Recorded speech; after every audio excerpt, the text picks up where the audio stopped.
Merci, Monsieur le Président. Oui, moi, je voudrais revenir sur la partie de la lutte contre le blanchiment. Elle est internationale. Le blanchiment ne fonctionne pas que pour le trafic de drogue, on l'a vu, le terrorisme, le trafic d'êtres humains, la cybercriminalité, l'évasion fiscale, le contournement des sanctions internationales.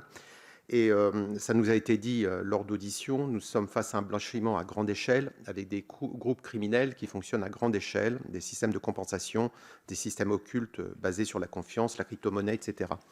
On a évoqué, bien sûr, comme place Dubaï, souvent par certains, en mettant en avant quand même qu'un travail était en cours, la nomination d'un magistrat de liaison qui avait de la communication. Par contre, lors de nos auditions concernant Hong Kong, il nous a été dit qu'il n'y avait jamais de réponse des autorités locales sur les demandes pour traquer les trafiquants, justement, dans ce domaine. J'étais à Washington il y a très peu de temps, j'ai été auditionné par le département de Justice et ils sont eux-mêmes dans la même situation. Donc, ce n'est pas nous qui sommes en situation de faiblesse. Apparemment, c'est international. Là, Hong Kong est la porte d'entrée financière vers la Chine. C'est devenu le trou noir du blanchiment.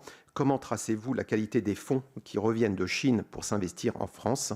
Et avez-vous mis en place des mesures de lutte anti-blanchiment depuis cette origine? Merci. Monsieur le ministre. S'agissant de Hong Kong et de la coopération internationale, c'est évidemment un des enjeux à venir. Il faut plus de transparence entre les États. Il faut éviter l'opacification. Il y a un certain nombre d'États avec lesquels c'est plus compliqué. L'enjeu de Hong Kong est réel. Je confirme totalement les propos du sénateur. La coopération internationale, en règle générale, a fonctionné de manière efficace. Nous avons signé un accord de coopération avec les Émiratis pour identifier les avoirs. Donc avec les EAU, les choses fonctionnent bien. Hong Kong, c'est effectivement une autre paire de manches, pour parler simplement.